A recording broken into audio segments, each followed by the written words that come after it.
Antara tahun 1905 dan 1911, yang kebanyakan berasal dari Wajuk, mereka berbondong-bondong datang membuka kebun dan penduduk Benut semakin bertambah ramai. Pada tahun 1905, penghulu badut dan pengikutnya, iaitu orang Bugis dari Sungai Kuali Kukuk, berpindah ke Benut untuk membuka kawasan pertanian. Badut dan anak-anak buahnya menetap di Parit Abdul Rahman di seberang Sungai Benut. Di situ mereka mengusahakan tanaman kelapa dan mereka dikatakan membawa benih-benih kelapa dari Sungai Kuali Kukuk. Tanaman kelapa yang diusahakan penghulu badut berhasil dengan cepat dan beliau juga berusaha untuk meningkatkan perniagaannya di Benut. Sehubungan dengan itu, ada pendapat yang mengatakan bahawa penghulu badut dilantik menjadi penghulu setelah berjaya di Benut. Tetapi terdapat pendapat lain yang mengatakan bahawa beliau dilantik menjadi penghulu sejak dia berada di Sungai Kuali lagi.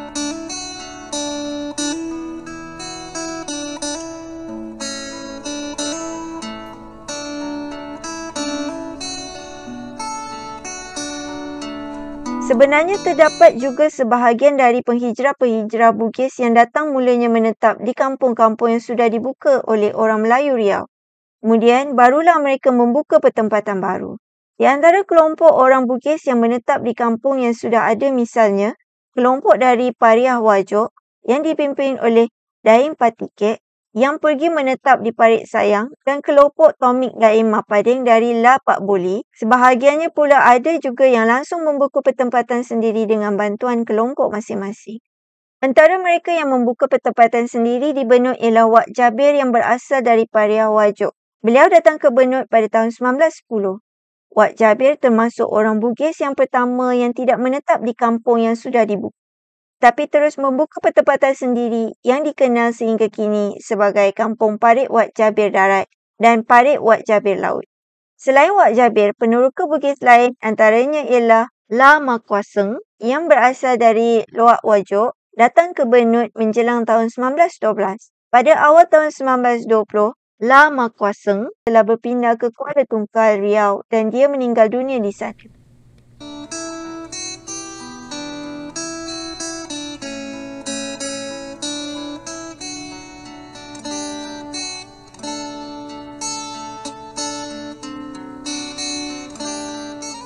Sekitar tahun 1909, Daing Matebak bersama Daing Mabela dan Daing Malibok telah menyelusuri kawasan barat daya Johor.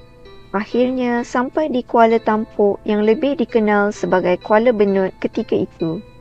Di sepanjang perjalanan menyelusuri Kuala Tampuk itu, dia dapat melihat banyak pokok-pokok nibong tumbuh merimbun dalam keadaan yang bertumpuk-tumpuk. Di tempat inilah bermulanya penerokaan tanah oleh Daing Matebak dengan pengikut-pengikutnya sehingga akhirnya menjadi sebuah penempatan yang dikenali sebagai Tampuk.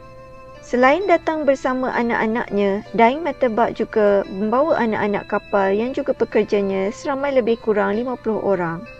Mereka mengusahakan tanaman kelapa sebagai tanaman utama. Selain itu, mereka juga menanam padi di kawasan yang berair. Oleh kerana Daing Matebak sudah tua, maka yang betul-betul dianggap sebagai pembuka kampung adalah anaknya, Daing Mabela. Tetapi Daing Mabela enggan menggunakan namanya sebagai nama kampung yang dibukanya dan Daing Matebak meninggal dunia di Tampuk pada tahun 1932.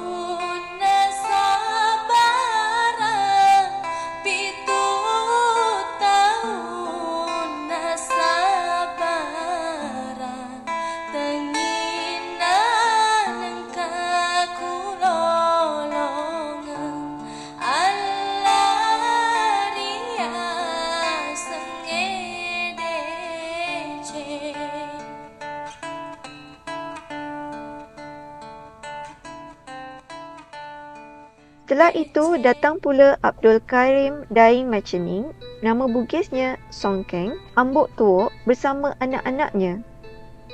Daing Matasik membuka kampung Tampuk Lapis di Benut dan mengusahakan tanaman kelapa. Sementara menunggu hasil kelapa berhasil, mereka menanam labu, pisang, jagung, ubi dan lain-lain.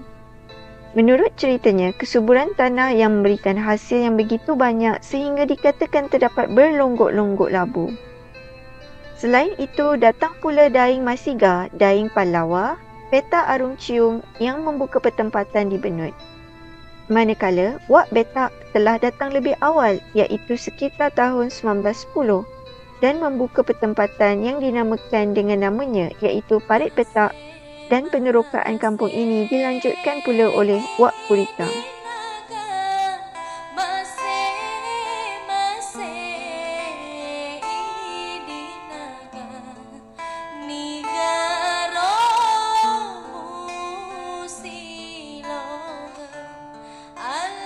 Sekitar tahun 1920 hingga sekitar tahun 1930, Benut boleh dikatakan berada di zaman kemakmuran yang membawa kedatangan Bugis di puncaknya. Kemakmuran itu dapat dilihat melalui perkembangan pesat kawasan Benut dengan segala kemudahan di samping rancaknya pembangunan di Pekan Benut ketika itu. Paling jelas ialah pembinaan Masjid Batu di Pekan Benut yang dibina pada tahun 1932 bagi menggantikan Masjid Kayu yang lama. Ia melambangkan kejayaan sekelompok masyarakat Bugis yang berjaya di Benut. Antara yang menjadi pelopor utama pembinaan masjid ini ialah Ambok Wela, dipanggil juga Ambok Welang, dan oleh orang Melayu dia dikenali sebagai Ambok Olah. Dia yang berasal dari Sulawesi, juga seorang pengetua guru pondok yang telah mewakafkan tanahnya untuk dijadikan tapak masjid. Setelah dia kembali ke Sulawesi, peranannya diambil alih oleh anak-anaknya dan anak-anak didiknya. Selain itu, antara yang terlibat dalam mengasaskan masjid tersebut ialah pembantu utama Ambok Wela iaitu Daing Pasarik dan anaknya yang juga muridnya iaitu Maka Ambok Wela.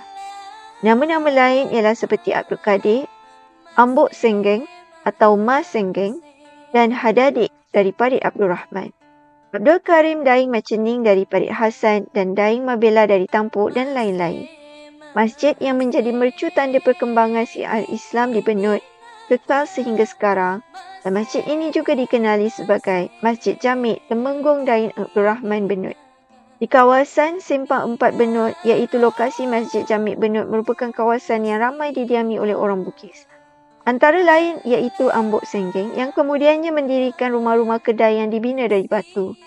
Kini lokasi tersebut telah dibangunkan dengan bangunan perniagaan yang baru dan menjadi kebanggaan masyarakat Benut.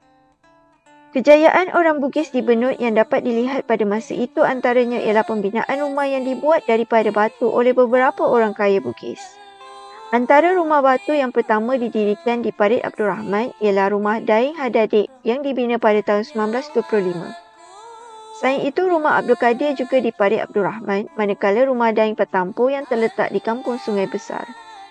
Antara tahun 1926 hingga 1928, jalan perhubungan dari Pontian ke Batu Pahat juga telah siap dibina, merancangkan lagi pembangunan pekan-pekan kecil di Barat Johor.